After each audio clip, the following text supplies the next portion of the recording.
I sat there, the locket still in her hands, watching my granddaughter hold it like it might stain her fingers. "You always bring cheap things," she laughed, loud enough for her friends to hear, but not loud enough to call it cruelty.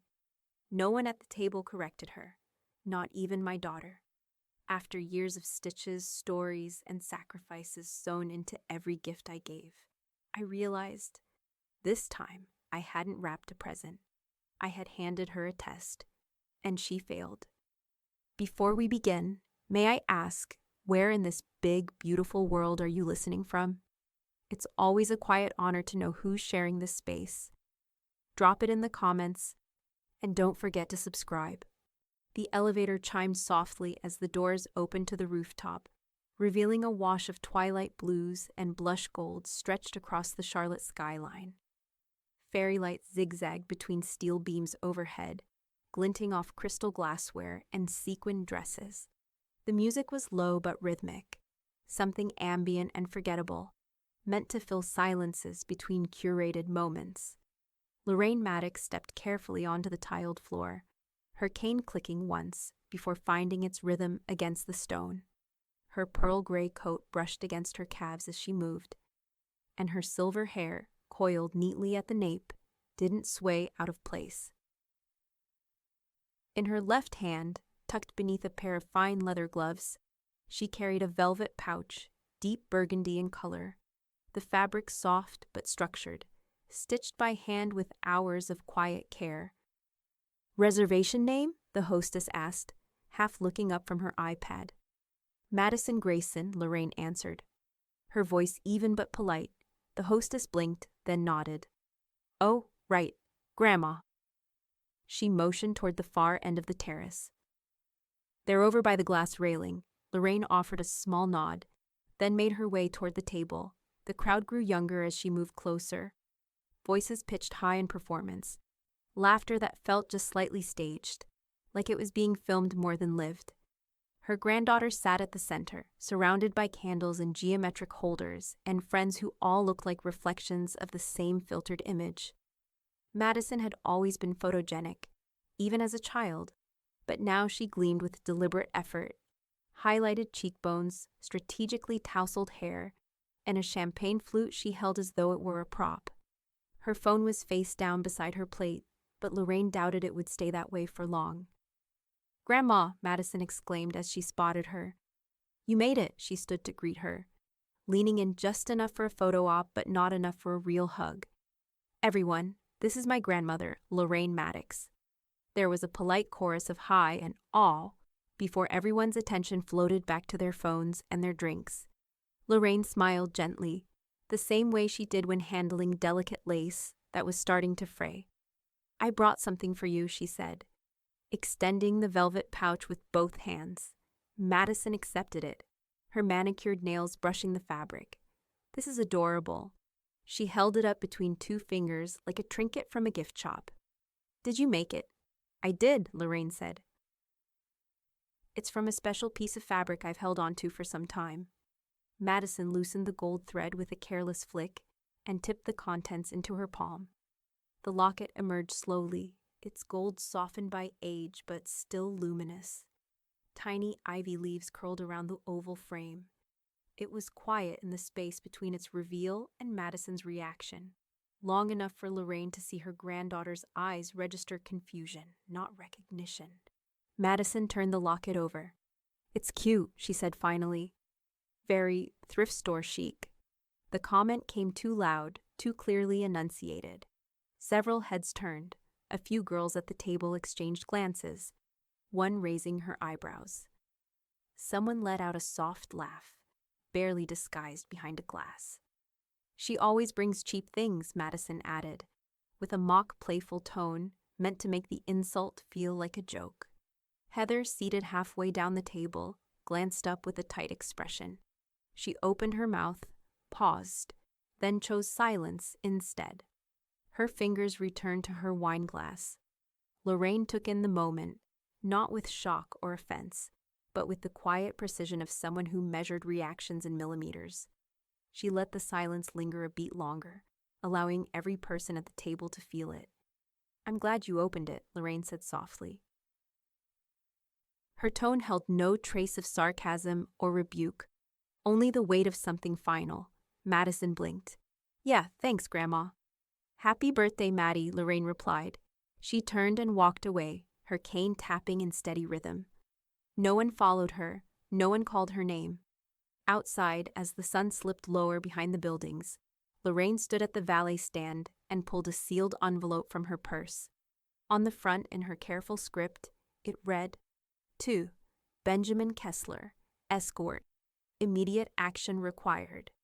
She handed it to the driver with the same composure she had stitched into every seam of that pouch.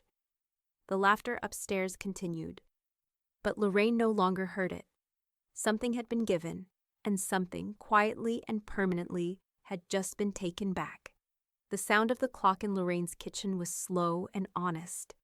It ticked without urgency, like it knew there was nothing left to chase. Early morning sunlight filtered through the lace curtains, catching on the fine china ranged in the hutch like a memory too delicate to touch. Lorraine sat at the head of the oak dining table, a soft dish towel spread across her lap. Before her, a row of antique silverware lay gleaming under the watchful eye of morning. Each piece had been polished countless times, never for show, always for care. Mr. Elliot, her neighbor of nearly 4 decades, was to her right, wiping down forks with slow, deliberate movements. Tasha, seated across, handled the butter knives with unpracticed reverence. So, Elliot murmured, glancing over his glasses. How was the rooftop soiree? Lorraine folded a napkin with crisp corners, aligning it beside the silver tray. Illuminating, she replied. Tasha looked up, brows drawn slightly. She liked the gift? Lorraine gave a small, closed-lipped smile, the kind that said more than a frown ever could. She opened it. Tasha stopped polishing. Wait, was that the gold locket you let me look at last week? The one in the velvet pouch? The very one, Lorraine replied, setting down a butter knife with a soft clink. That looked like royalty, Tasha said, her voice full of conviction. I thought it was something from a museum. It belonged to my mother, Lorraine said, voice quiet but steady. She tucked her last photo into it before the war took her. I stitched that pouch from the lining of my wedding dress, I thought. She paused, not out of hesitation, but precision. I thought she might hold it with more than 2 fingers. Elliot looked down, pretending to adjust a spoon that didn't need adjusting. Tasha's eyes went glassy, but she blinked quickly, returning her focus to the task at hand. Silence settled again, but it wasn't empty. It was filling, layering itself like paint over old wood, soaking deep. Lorraine reached to her right and slid a thick leather binder across the table.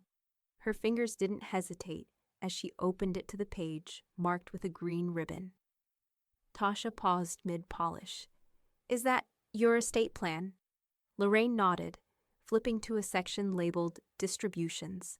She took a fountain pen from a nearby drawer, uncapped it with care, and drew a neat line through a name at the top of the page, Madison Grayson, primary personal effects beneficiary. Elliot shifted in his seat. That's not a light decision. It's not made in anger, Lorraine said. It's made in clarity. She turned the binder so Tasha could see the revisions. The lines were surgical, unemotional, as though they'd been waiting to be drawn. At the margin, Lorraine wrote a small note in cursive. Gratitude is not genetic. Then, almost as an afterthought, she reached for her phone, still plugged in by the landline near the kitchen wall. She dialed a number from memory, her hand steady on the receiver. Ben Kessler answered on the second ring. Lorraine, I was just reviewing your quarterly. We're going to need to reallocate some gifts, she said, calmly. Madison is to be removed from all personal property inheritances. I'd like you to draft a clause that redirects by values, not bloodlines. A pause. Then, understood. Shall we meet this week? Sooner, she replied. Tomorrow morning, if you can swing it. Tasha looked up from her place at the table, unsure whether she was supposed to smile or stay quiet. Lorraine caught her gaze and offered something softer than a smile, something closer to an acknowledgement of shared understanding. As she hung up the phone, Lorraine turned back to the table. Tasha, would you mind labeling the silver pieces? I want everything inventoried, properly. Of course, Miss Maddox. Elliot reached for a linen to wrap the serving spoon. You've got quite the memory, Lorraine. I'd forget half this stuff even belonged to me. She raised an eyebrow. The things we remember tend to be the ones we were never thanked for. The conference room at Kessler and Hartman was lined with shelves of old law books no one touched anymore, their spines cracked and faded like stage props. Framed photographs of past clients hung on the far wall, retired judges, business owners, couples in sepia-toned weddings. The air smelled faintly of polished wood and old paper, and the silence between words carried weight. Lorraine sat straight-backed in the leather chair, her hands folded in her lap. A soft blue folder rested on the table before her, the edges squared, every corner aligned. Ben Kessler removed his reading glasses and set them beside a yellow legal pad. We're making this official today, he asked, though his tone already knew the answer. She nodded. Yes, no contingencies, no soft landings. These changes are to be final. He flipped through the folder slowly. Madison Grayson, removed from all allocations of property, assets, and heirlooms. Condo clause, revoked. Jewelry inventory, revoked. Art holdings, trust residuals, 401k rollovers, reclassified. Everything, she said, cleanly. And Heather, he was already on the next page. Executor status shifted. Heather Grayson to successor number 2. A corporate trustee will take point now, with Heather as fallback. Lorraine didn't blink. She stood there and said nothing. Ben hesitated. She's your daughter. She was also her mother, Lorraine replied. Her voice steady but not cold. There's silence, and then there's permission. He paused, out of respect more than caution, then reached for the notary's form and began filling it in. Lorraine slid a sheet across the table, her own typed statement, signed and dated. Ben read it once, then again, more slowly. No gift shall go where gratitude does not. He nodded and added it to the file, slipping it into a separate tab labeled Irrevocable Changes. It's done, he said. Lorraine exhaled gently, the way one might after sealing a letter they never expected to send. I'll need notarized copies, she added, and digital ones sent to my archives, and to you-know-who. Tasha, Ben said with a half-smile. She's earned that? She's earned more than that, Lorraine replied. Later that afternoon, in the quiet of her sewing room, Lorraine unfolded the quilt she had been working on for the past 6 months. It was a full-size patchwork, no pattern repeated, stitched with the remnants of shirts, scarves, even an old linen apron she'd once worn while teaching Tasha how to bind fabric. The thread was deep navy blue, the kind that whispered through cloth rather than screaming across it. In the bottom right corner, tucked beside a swatch of embroidered roses, Lorraine had sewn 3 simple letters by hand. T.J.W. Tasha Jean Wallace. She ran her fingers over the letters once, then folded the quilt into thirds and wrapped it in brown paper, tying it with the same gold thread she had once used to close the pouch now discarded at the bottom of Madison's designer handbag. She placed the package on the hallway table with a note. For warmth earned, not asked for. She didn't include a card. Down the hall, her landline rang once, then stopped. A voicemail icon blinked to life. Lorraine didn't move to check it. Instead, she walked into the sunroom, where soft autumn light bathed the hardwood floor in gold. Mr. Elliot's walking cane leaned against the arm of his usual chair. Though he hadn't stopped by that morning, Lorraine picked it up and placed it gently on the coat rack, just beside her late husband's umbrella. On the living room mantel, her iPad lit up with a push notification from Instagram. Lorraine squinted, then tapped it. It was Madison, standing in front of a rose wall backdrop, holding a champagne flute, her smile radiant and her caption equally hollow. Blessed, sop-spoiled oppress, birthday queen. The locket was nowhere in sight. Lorraine didn't frown, didn't sigh. She simply powered the device off and turned its screen down on the coffee table. She had other things to attend to. Rain drummed gently against the windows, soft and steady, like the ticking of a well-kept clock. Lorraine sat in her study, a wool shawl draped around her shoulders, her fingers resting on the spine of a thin binder. The last one she hadn't opened in years. The label on the front, handwritten in slanted script, read, Madison, Future Allocations. It was cream-colored, embossed in gold foil when she first made it. Back then, she imagined it would one day be something passed down with joy, like a legacy of earned trust. Now it felt like a ledger of assumptions. She opened it slowly, the pages stiff with time and intention. Inside were neat inventories, photographs of heirloom china sets with matching descriptions, letters of provenance, scanned insurance appraisals. The collection had once been bound together with warmth, purpose. Now she flipped each page with a surgeon's calm hand. To her right, Tasha sat quietly on a stool by the filing cabinet, scanning each document Lorraine handed her. The scanner beeped and clicked, obedient and unthinking. Tasha wore gloves, unprompted. Something Lorraine had never asked but noticed. Another stitch in a larger pattern.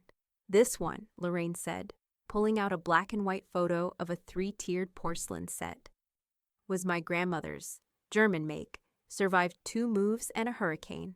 Tasha glanced at the floral rim design. It's beautiful, like something out of a movie. Lorraine handed her a manila envelope. New label, gratitude clause, category B. Tasha nodded and slipped the photo inside. What's the difference between A and B? A is for the ones that mattered to me more than they ever did to her, Lorraine said, her voice flat but unbitter. B is for the ones I thought she'd learned to love. Tasha paused at that, the words clearly settling deeper than most. Across the room, the fireplace flickered. A low amber heat filled the air, mixing with the scent of lavender from a candle burning near the bookshelf. Mr. Elliot entered through the back door, brushing rain from his shoulders. Don't tell me you walked over in this weather, Lorraine said, not quite scolding. It was either walk or watch daytime TV, he replied, unwrapping a small parcel from under his coat. Brought you something. He handed her a slim, cloth-bound book wrapped in tissue. Lorraine unfolded it carefully, her breath caught. A compendium of 19th century embroidery samplers, she whispered, fingers trailing across the delicate illustrations of cross-stitch alphabets, border motifs, and regional techniques. This is exquisite. It reminded me of you, Elliot said, taking a seat by the fire. Lorraine held the book like it was made of lace and breath. For a moment, the room went still, not quiet, but reverent. Tasha broke the silence with a practical question. Do you want me to relabel these bonds too? Lorraine blinked, returning to the present. Yes, every single one. Same clause.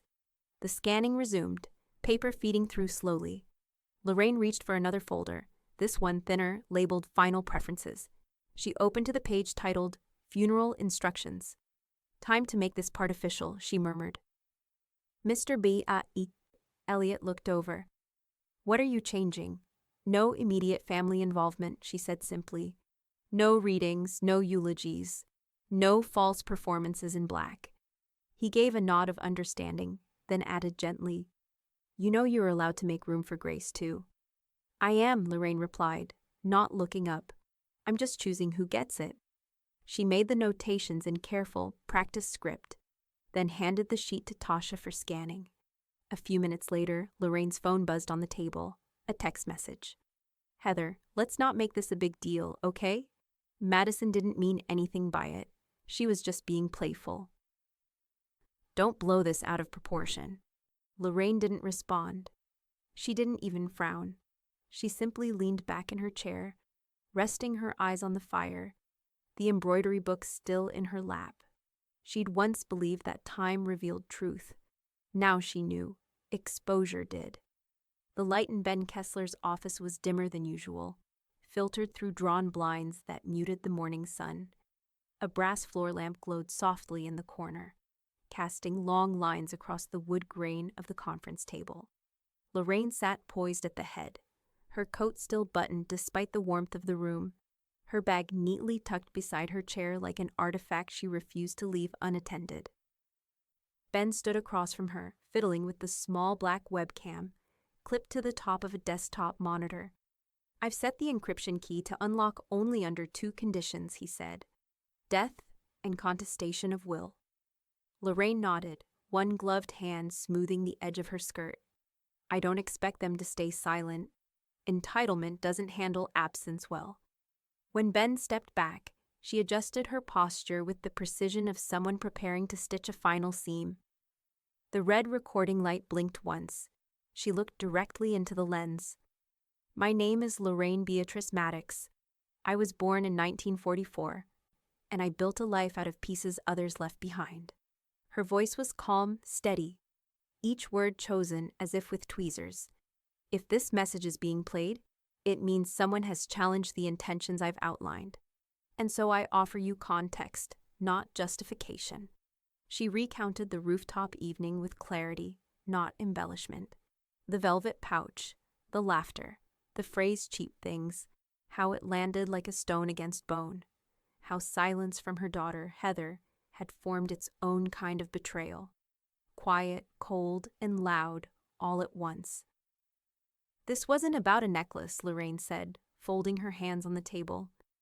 "It was about value, not of objects, but of people, and how one can be buried beneath price tags and party filters." Her gaze didn't waver. "You cannot contest what was never owed to you, and if you are watching this, consider that truth your inheritance." The recording ended with a soft beep. Ben saved the file, sealed it behind 2 passwords, and uploaded it to a time-locked vault with a time-stamped digital fingerprint. He didn't speak until it was done. "I'll add the codicil to your trust. No contest without nullification." Lorraine finally exhaled. "Good. Let them attempt. The door will close behind them." Later that afternoon, in the same sun-dappled sewing room where Tasha had sorted envelopes just days before, Lorraine removed a jewelry box from the back of her closet. The box itself was walnut, lined with blue velvet and worn at the corners. Inside, nested in a coiled bed of ribbon, sat a single necklace, a rose gold chain strung with 12-star sapphires, each one the color of stormlight. It had been her most valuable piece, not financially, though it was worth thousands, but historically. It was given to her by her husband on their 25th anniversary, the only piece of jewelry he ever had custom made. Lorraine had worn it only twice. Once at his retirement dinner, once at his funeral. She held the necklace for a long while, running her thumb over the central gem until the heat of her skin warmed the metal. Then she gently closed the lid, slid a note beneath the clasp, and wrapped it in brown craft paper. The donation center at the battered women's shelter didn't ask questions. They never did. The woman behind the desk, young with tired eyes and bitten nails, took the package and offered only a grateful nod. Lorraine returned home lighter. By evening, a new letter sat waiting on the hallway table. This one was for Tasha. The envelope was pale ivory, her name printed in script that only Lorraine used, the kind that curled slightly at the J, like a ribbon midair. Inside was a single-page letter titled, "What Grace Looks Like." She didn't read it again. She'd already written it 3 times before getting it right. As she settled into her armchair by the fire, Mr. Elliot dozed in his usual spot, a book half slid from his lap. The flicker of flames painted the walls in soft orange, like the edges of old photographs. Lorraine's phone buzzed once, from Heather's subject, checking in Maddie's asking about your estate again. She says she was just being silly that night. Wants to know what's actually going to happen with your stuff. Maybe we can talk? Lorraine stared at the screen for a long time. She didn't reply. Instead, she walked down the hall, opened the cedar armoire, and placed a new envelope inside the box of sealed letters. This one said, "If they call it love, later, The trunk of Lorraine's sedan creaked open beneath the filtered light of early afternoon. Sunlight spilled across a row of carefully packed boxes, each one labeled in neat handwriting and bound with twine like a series of memory vaults. The air carried the crisp scent of fall, and a few dry leaves skated across the driveway like they had some place to be. Tasha stood beside her, arms folded, wearing a thick cable-knit sweater and work gloves. She glanced at the handwritten tags peeking out from the boxes. "Miss Maddox," she said softly. "You sure you want to give all this away?" Lorraine adjusted the collar of her coat and placed one hand gently on the edge of the trunk. "Want has very little to do with it." She lifted the top off one of the boxes to reveal porcelain dinner plates wrapped in linen napkins. On each plate was a small cardstock tag, affixed with a loop of cream ribbon. The message was printed in the same delicate script Lorraine used on everything she considered worth preserving. Not cheap, just cherished. Tasha picked up one tag and read it twice. She didn't say anything, but Lorraine saw the way her jaw set, how her fingers brushed the plate like it was something sacred. They drove in silence to the donation center across town. The shelter's staff greeted Lorraine by name. No cameras, no ceremonies, just gratitude handed in practical smiles. The silverware was destined for women rebuilding their kitchens. The linens for families displaced by evictions and silence. The porcelain would be sold to raise money for safe nights and full fridges. Lorraine didn't linger. She never did.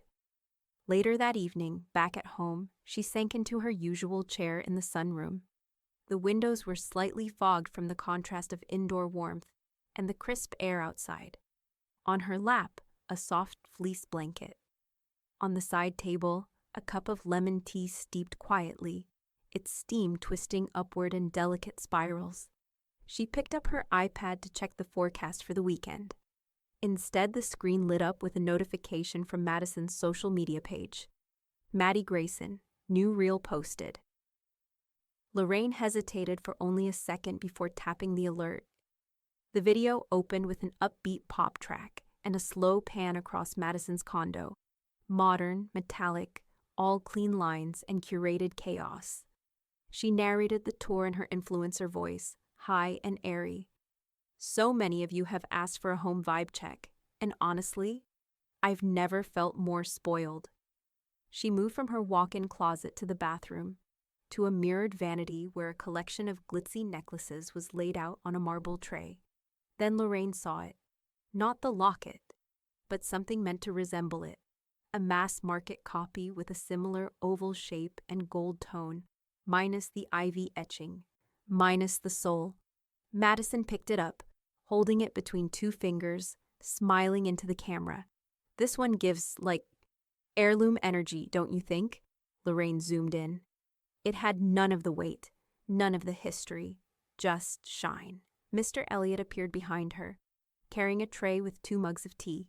He caught her watching the video. "Is that the locket?" he asked, brow furrowing. She tapped the screen, pausing the frame. A version of it. He handed her a mug. Even copies feel hollow without roots. Lorraine sipped in silence. The tea was slightly bitter, but comforting all the same. "I've been writing my obituary," she said after a moment, eyes still on the screen. Elliot settled into the chair across from her. "Planning it or composing it?" "Both," she replied.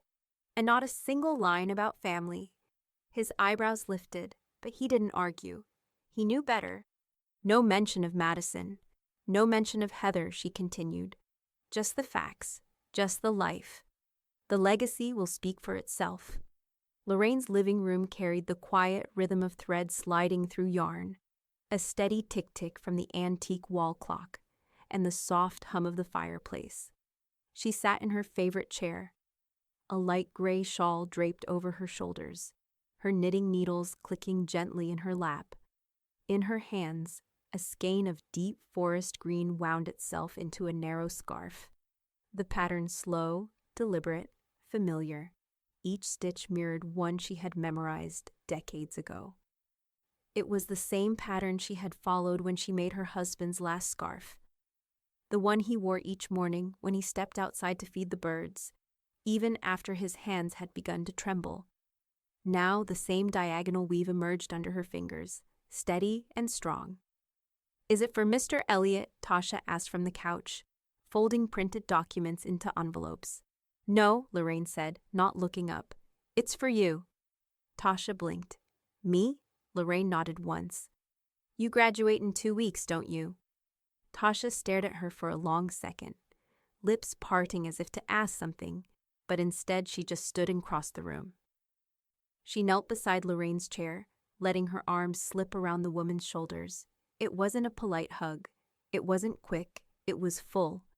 It was the kind of embrace Lorraine hadn't felt in years. A warmth that didn't come from obligation or performance or blood. It settled deep in her ribs, where memory usually lived. When Tasha pulled back, there were tears in her eyes. She didn't try to hide. Lorraine gave her a single nod, then handed her the finished half of the scarf. "Keep it with you when things get loud," she said softly. The doorbell rang just past 3 o'clock. Lorraine knew the knock. It was softer than it used to be, still hesitant but rehearsed. She didn't rush to answer. She folded the knitting gently into a woven basket, placed the basket on the side table, then made her way to the front door. Heather stood there, holding a tote bag too polished for the occasion, her smile stiff with effort. "Hi, Mom," she said. "I was in the area and thought I'd stop by." Lorraine didn't move. "You live 15 minutes away." Heather's smile faltered. "Can I come in?" Lorraine didn't reply, but she stepped back. Heather walked in slowly, eyes scanning the room like a stranger entering a museum that once belonged to her childhood. Her hand brushed the corner of the couch, lingered on the sideboard. "I've been meaning to talk with you," she began. "About Maddie." Lorraine poured tea into 2 cups, placed them on the table between them, and took her seat without comment. Heather sat. "She didn't mean it, Mom. That night, she wasn't trying to hurt you. She was showing off. That's all. You know how kids are." "She's not a child," Lorraine said. Her tone was calm but unmoved. Heather exhaled, folding and unfolding her hands. "Look, I'm not asking you to change anything. I don't want there to be bad blood." Lorraine lifted her cup, blew on the surface of the tea. "Then don't spill any more of it." Heather said nothing. After a moment, she added, "She asks about you all the time." Lorraine didn't flinch. "Does she ask about the locket?" Heather's pause gave the answer away. Lorraine stood. "Would you like another cup before you go?" Heather shook her head. She left quietly. That night, Lorraine updated her trust.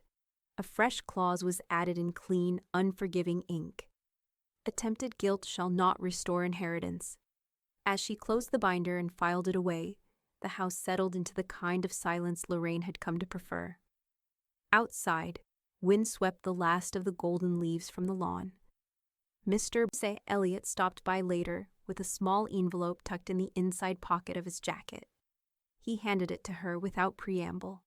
"I found this in one of my old journals," he said. "Wrote it a few winters ago. I think it suits you now more than it did me." Lorraine unfolded the paper slowly. Inside was a short poem, the ink faded but legible. Some gifts never shine, but never fade. Measured in memory, not what they weighed. The kitchen was quiet but purposeful. Morning light poured through the wide window above the sink, casting soft shadows across the tiled counter and warming the edges of a thick manila folder resting in the center of the table. Lorraine stood at the counter, a pen poised in her right hand, her back as straight as the handwriting she'd spent decades refining. She didn't rush the signature. When the tip of the fountain pen touched paper, she paused for just a second, not for doubt, but respect. Then, in one fluid motion, she signed her name, Lorraine Beatrice Maddox, the last stroke underscored and final. Tasha sat at the opposite end of the table, carefully feeding documents through a heat laminator. The slow hum filled the space between them, punctuated by the occasional click when a sheet emerged, perfectly sealed. A small pile of laminated documents grew beside her. Trust revisions, letters of intent, healthcare proxies, all signed, witnessed, and now untouchable. Final version? Tasha asked, lifting the new sheet delicately with her fingertips. Lorraine nodded. No more edits. It's exactly how I want it. Tasha held the letter up to the light, scanning the fine script beneath the plastic sheen. I think this'll outlive all of us. Lorraine smiled faintly. That's the idea. A knock at the front door broke the moment. Lorraine didn't look up. Envelope drop, she said calmly, already walking toward the entryway. Outside on the mat sat a small square birthday card, unsealed, unsigned, and empty inside. Lorraine turned it over once. No handwriting, no note, just glitter-stamped daisies and an embossed message printed in soft pastels. Thinking of you on your special day. She carried it back to the kitchen and stood in front of the refrigerator for a moment, then reached for a magnet shaped like a teacup and pressed the card flat against the stainless steel. Tasha turned, startled. You're keeping it? Lorraine stared at the blank inside of the card and smiled, dryly. Of course, it's the most honest thing she's sent me in years. They both laughed, not cruelly, but with the kind of clarity that cuts deeper than scorn. Later that afternoon, Lorraine took out a framed embroidery hoop from the bottom drawer of her sewing cabinet. Inside was a simple cross-stitch of her own making. Ivory thread on navy linen, elegant and sparse. Silence is not bitterness, it's wisdom. She wrapped it in parchment, tied it with a string, and wrote Mr. Elliot on the tag in her small, unwavering hand. He had once told her that silence used to scare him, that it meant disconnection. Now she suspected. He understood that silence was often the most deliberate form of truth. She left it on his porch at dusk. That evening, as dusk turned to deep blue, Lorraine sank into her reading chair, feet wrapped in a wool throw, a cup of Earl Grey balanced beside her. She opened her iPad, intending to check the library's winter events. Instead, a headline from her social feed slid into view. Es Maddie Grayson. My grandma used to be sweet. The photo was filtered in soft vintage tones. Madison stood in front of a mirror, lips pursed just enough. The same knockoff locket dangling above a neckline that dipped too low for mourning. The caption was longer than usual. Something about missing family, about aging making people stubborn, about forgiveness being a two-way street. Lorraine didn't click. She simply tilted the screen down and reached for the tea instead. As the fireplace clicked and settled, the house remained still, not from loneliness, but from a kind of peace earned stitch by stitch, silence by silence. Lorraine's study smelled faintly of cedar and starch, the scent of aged textiles and quiet decisions. Afternoon light filtered in through the lace curtains, soft and fractured, landing on the stack of documents arranged meticulously on her writing desk. There was no music, no clock ticking, just the silence of someone preparing to speak without interruption. One last time. She dipped the fountain pen into its inkwell, rolled her wrist once to loosen the bones, and began writing. To Mr. Benjamin Kessler. Subject, Final Directive, Personal Estate Adjustment. Dated October 27th, 9:36 a.m. The letter unfolded in tight slanted lines. Lorraine wrote not with bitterness, but with precision, the kind honed through years of hems and hand stitches. Each sentence was a measured incision, cutting away history that no longer deserved to be inherited. She listed the locket, the wedding china, the handwritten recipes passed down from her grandmother, the garden tools her husband had oiled every spring, the photo albums, the quilt squares, the piano key ivory buttons still saved in a mason jar. Beside each item, she wrote a single word in block letters, redirected. In the closing paragraph, she underlined a phrase that had surfaced again and again in her thoughts, but only now found its rightful home. Gratitude is not something I will wait to be retrofitted after I'm gone. She dated the page, signed it in full, and sealed the envelope with a pressed wax stamp.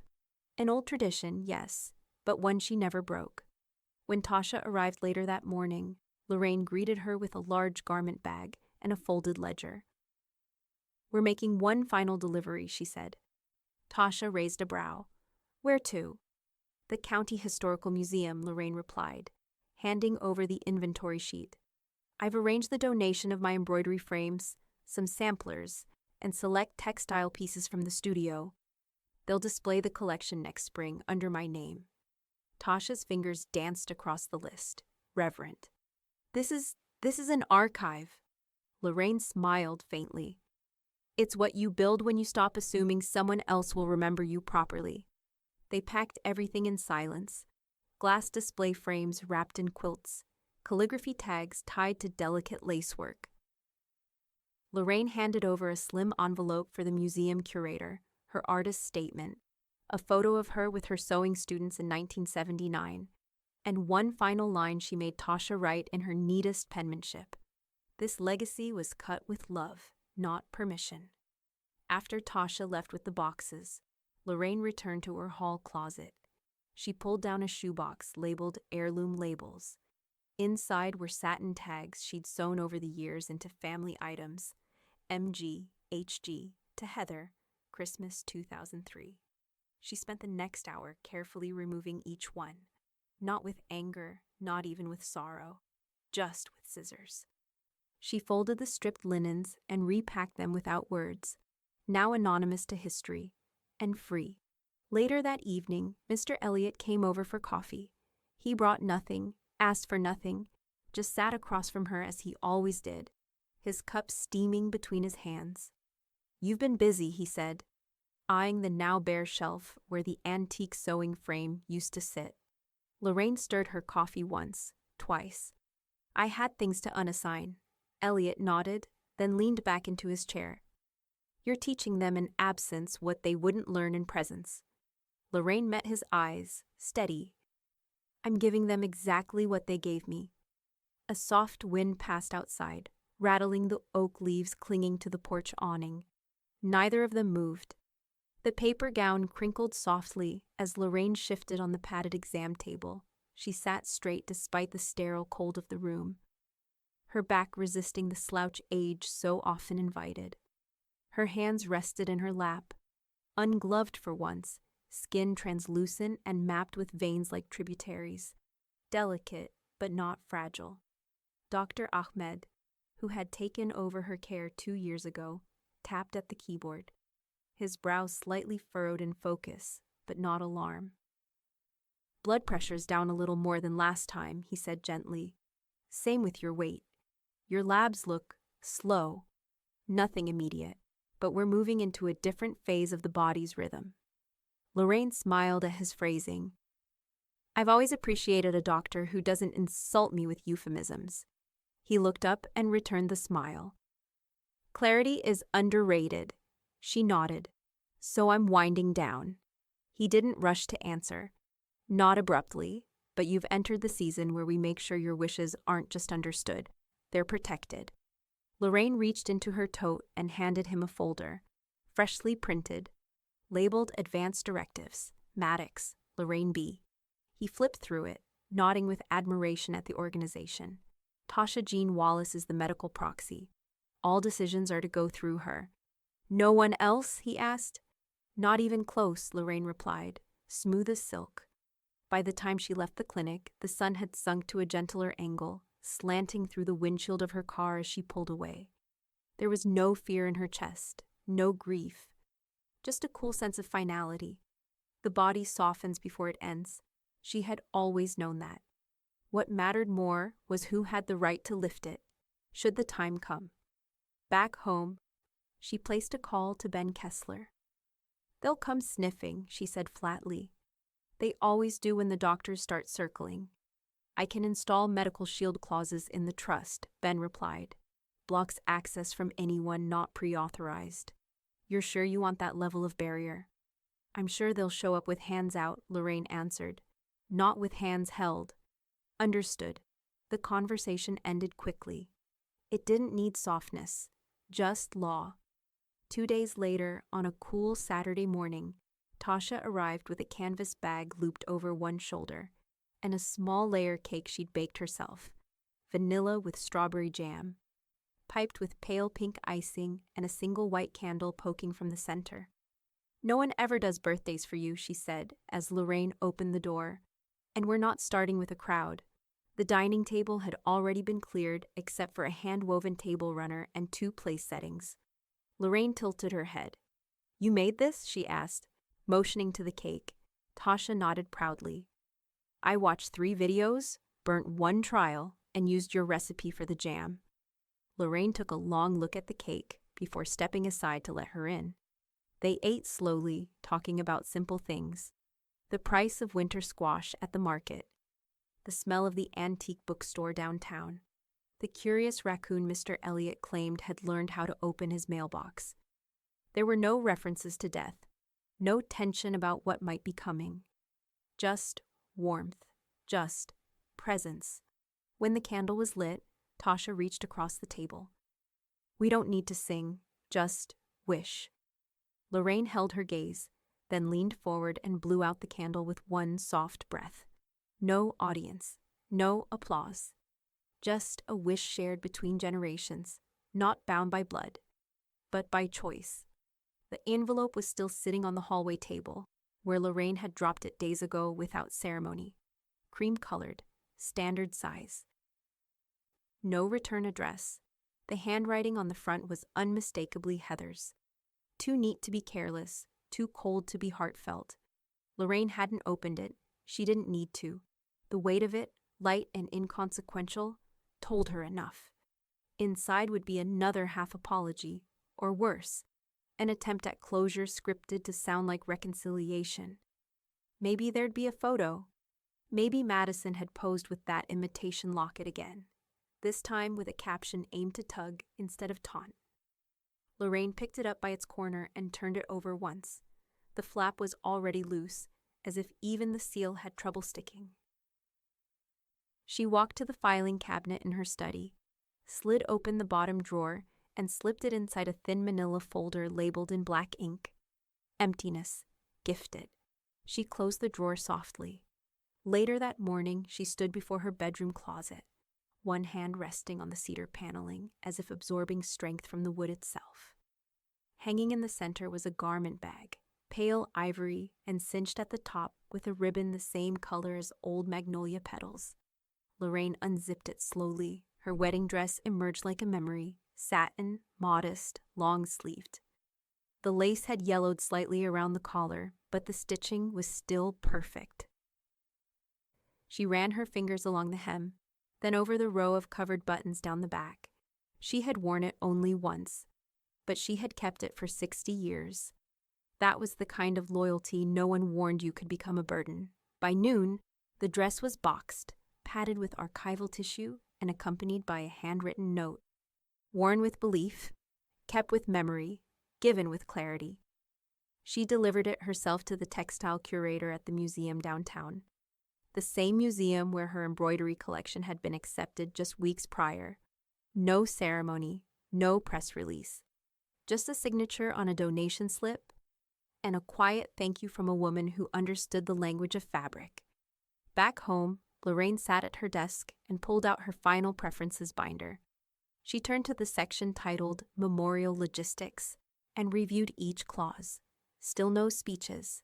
Still no family-controlled narratives. Still no slideshow of good times, cropped to hide the silences between them.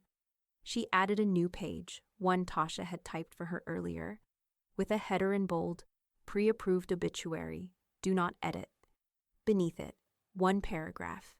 Lorraine Beatrice Maddox, 81, passed peacefully in her Charlotte home, surrounded by her books, her fabrics, and her own decisions.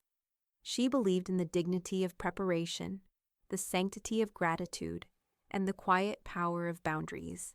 She is survived by no claims. Her work survives her instead. Lorraine signed the bottom, dated it, and slid it into a page protector. She didn't cry. But she did pause for a long moment before she closed the binder. That evening, as the sun pressed low against the horizon and painted the walls gold, she sat in her sunroom, phone in hand. She opened her contacts and scrolled until she found Tasha's name. She pressed record. Her voice was soft, slower than usual, but steady. Tasha, I just wanted to say thank you. Not for the cake or the scarf or the errands, but for seeing the work behind the wrapping, for knowing that every stitch meant something, and for never needing to be told how to care. That's a rare thing, you know. You are, too. She ended the message without signing off. The phone sat screen down on the end table beside her. A few minutes later, Mr. Elliot knocked and stepped in without waiting. He held a Tupperware of soup, lentil and carrot, the kind that tasted like weathered comfort. Lorraine took it without words, placed it in the kitchen, and returned to the armchair beside his. They didn't speak. They didn't need to. Their hands rested on their knees, fingers quiet, and the silence between them held something heavy. Not grief, not goodbye, just the weight of a life that had finally stopped giving more than it got. The envelope was thick and crisp, the kind used for documents that matter more than the people who might one day read them. Lorraine sat at her dining table with her reading glasses perched low on her nose. The morning was cool but bright, and the light across the table made the black ink seem darker than usual. The trust document in front of her had been reviewed, revised, notarized, initialed, and scanned. There was only one thing left to do: her signature. She picked up the pen, her good one, with the brass tip and lacquered body, and pressed it into the paper with no hesitation. The ink flowed easily, without blot. Across the bottom of the page, Lorraine Beatrice Maddox. She lifted the pen, stared at the line for a moment longer, then capped it and set it down. There was no applause, no dramatic thunder outside, just the soft hum of her refrigerator and the ticking of the kitchen clock. But something real had just been made permanent. The document was now irrevocable. She folded the signed copy into its envelope and clipped it inside her binder. There would be digital backups, yes, but this was the one that mattered. The original, the one her hand had touched, the one her heart had calibrated. She walked it into her study and slid it into the fireproof drawer, pressing the lock closed until it clicked into place. By midday, her phone rang. Once, twice, then again. She let it ring. The screen lit up. Heather Grayson. Then again, 10 minutes later. Heather Grayson. Voicemail. No message. Lorraine turned the phone over on the sideboard. She didn't mute it. She didn't block the number. She simply chose not to answer. Around 3 o'clock, Tasha arrived with a single flower, a daisy, hand-picked, its stem slightly crooked, its white petals still cool from the outside air. "I thought you might want something that doesn't expect to be arranged," Tasha said, holding it out with both hands. Lorraine took it and smiled. "That's the best kind." She placed it in a tiny bud vase, one that had belonged to her mother, and set it on the kitchen windowsill, where the afternoon light caught the rim and turned it to amber. They didn't talk much. Tasha helped put away some old linens, then left after an hour, giving Lorraine a hug that lasted longer than she probably intended. Lorraine stood at the door for a moment after she left, watching the sidewalk where her footprints faded into shadow. That evening, just before dusk, Lorraine returned to her journal. It had grown thinner. The pages at the back had been earmarked, notes folded neatly behind the cover flap. She opened to the final page and wrote in slow, deliberate script, "Real gifts are given, not demanded." She set the pen down, closed the journal, slipped it into the cedar chest at the foot of her bed. The bedroom light stayed off. She moved slowly through the house, closing curtains, dimming lamps, checking locks. The movements were unhurried, ritualistic, like quilting or kneading dough or tending to a grave she knew well. In the hallway, the air smelled of lavender and cotton. She paused by the framed embroidery Mr. Elliot had once called a poem stitched in thread. She touched the edge of the frame and whispered, more to herself than anyone, "I'm done." That night, she turned down the bed early. She didn't take her phone with her. She didn't check for messages. She slept in her oldest nightgown, the one with the faint blue trim and the pearl buttons, her hands folded across her chest, not morbidly, but peacefully. Her breathing softened quickly, evenly. There were no dreams, no regrets, no ghosts of letters unopened or apologies unfelt. The chapel sat nestled behind a row of sugar maples, half their leaves already scattered across the cobbled path. No marquee, no floral arch, just a brass placard on the gate that read, "Private Gathering in Progress." Inside, the room was modest, 12 chairs, 3 of them filled. Ben Kessler sat in the back, a slim leather briefcase at his feet, suit pressed but quiet. Mr. Elliot, dressed in his only dark coat, held his hat in his lap, thumbs moving in slow circles along the brim. And at the front, seated nearest the urn, was Tasha, her black dress simple, her eyes dry but alert. On the small table beside the urn sat the framed embroidery. Silence is not bitterness, it's wisdom. A soft cello track played from a single speaker tucked near the podium. No sermon, no slideshow, no eulogies, just Lorraine's instructions, followed to the letter. Outside, the sound of gravel crunching broke the stillness.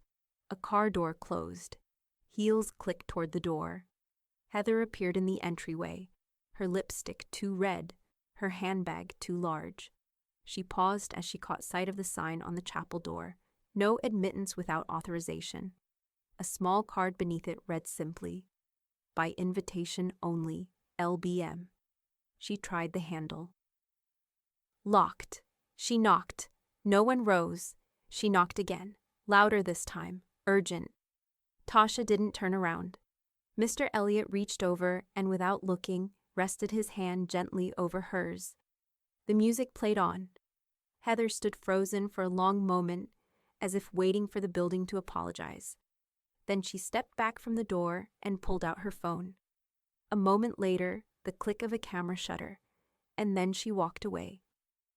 Inside, the 3 remained.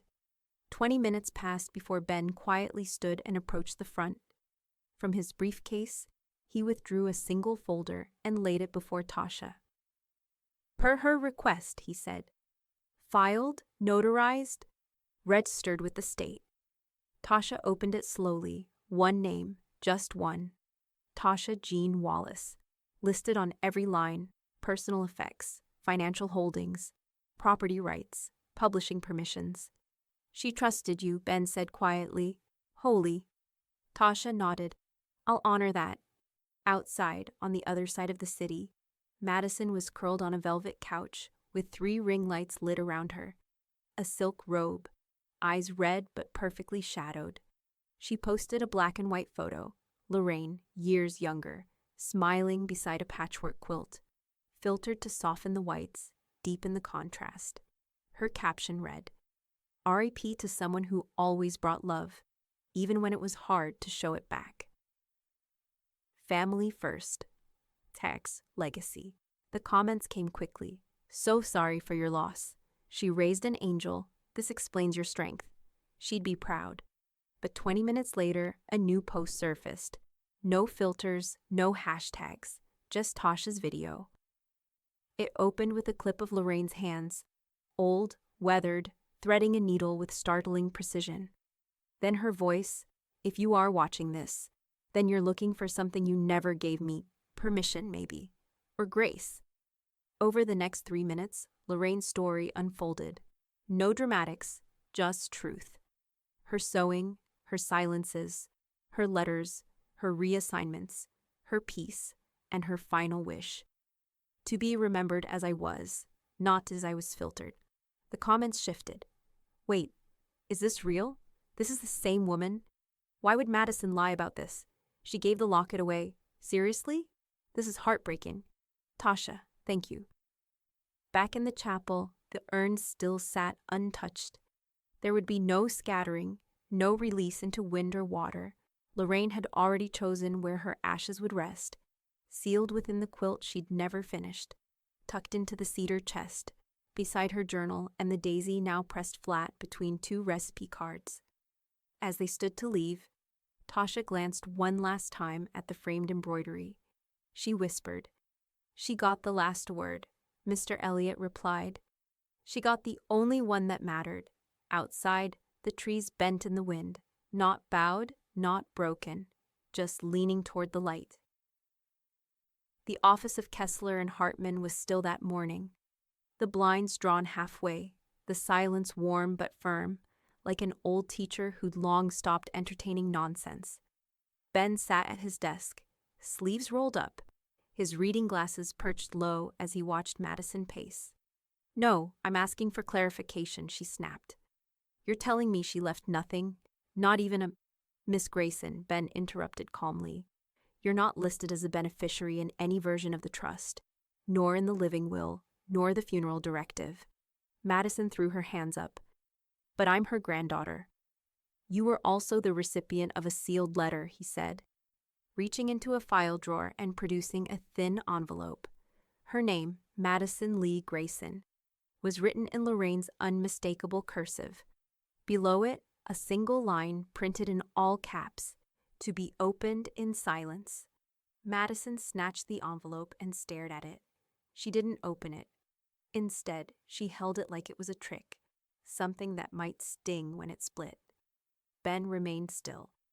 She made her intentions irrevocably clear. "Intentions can change," Madison muttered. "They didn't," he said, and turned back to his screen. That afternoon, in a cramped apartment with peeling paint and a rent-controlled lease, Heather opened her email. It was a message she had written 3 days earlier, the kind that built itself line by line in anger. "You got what you wanted. I hope the silence keeps you warm." Now it had bounced back. Subject, undeliverable. Reason, address no longer valid.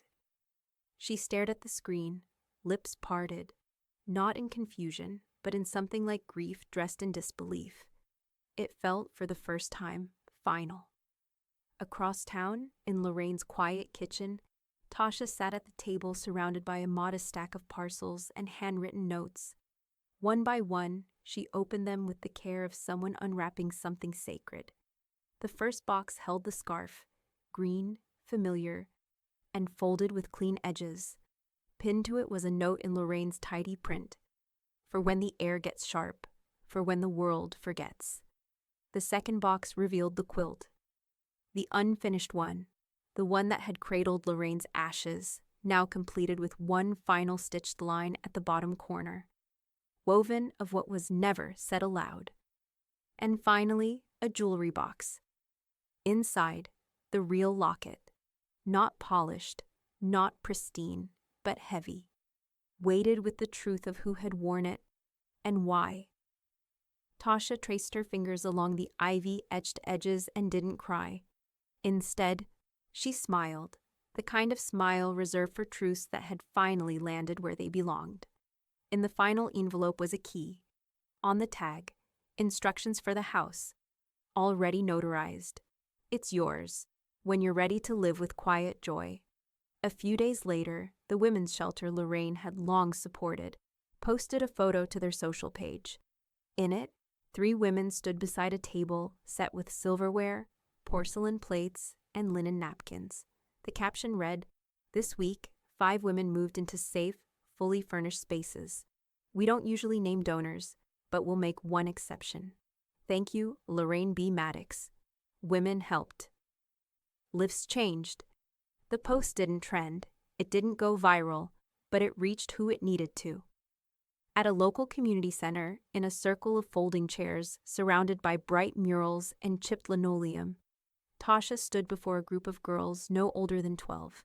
She held up the scarf first. "My grandmother made this with her hands," she said, "but more importantly, she made it with her time." She passed around the locket. Some of the girls gasped softly. "She gave gifts," Tasha continued, "that couldn't be returned because they were never owed. They were chosen, they were deliberate." A girl in the back raised her hand. "Did she love you?" Tasha smiled. "She saw me.